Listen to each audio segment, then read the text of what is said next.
Hymn number 304, O Jesus, I have promised. We are going to sing that and then have our prayer.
Today, many are living in fear of the coronavirus, which has broken out in China and has led to 56 deaths.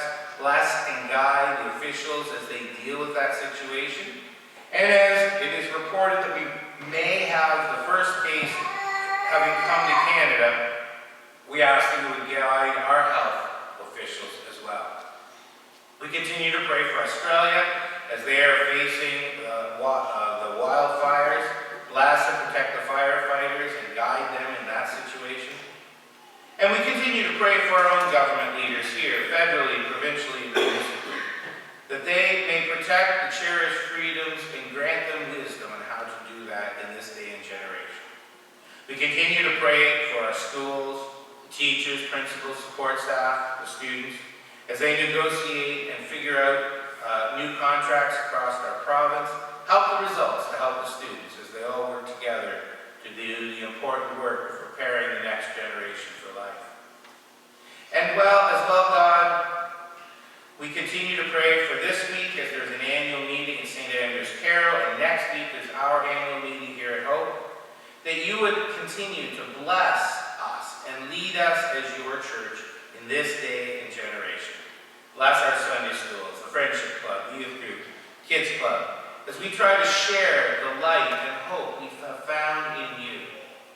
We pray about the staffing and the getting the forms ready and the websites ready for our summer camps. Things have been held up with some health issues around some adult volunteers, but now that that's sorted out, we pray that you help us. We also remember Jackie Daly and Pat as Pat's dealing with cancer treatments.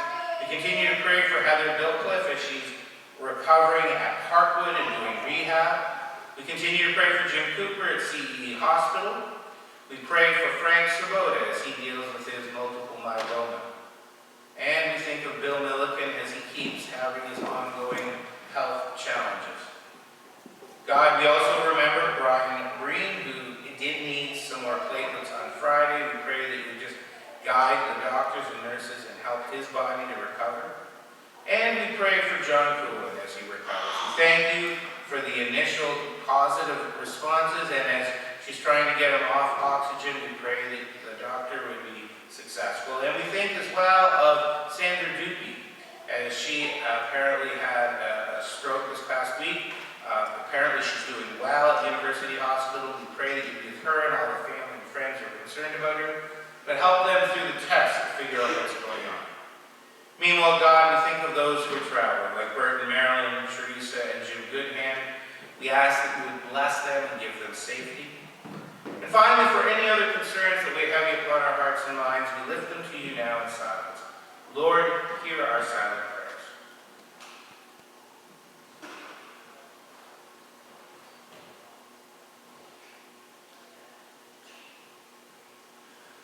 We thank you, O God, for hearing. Answer according to your will, power, and might, we ask in Jesus' strong name. Amen. A closing benediction of Go Now in Peace is on the screen.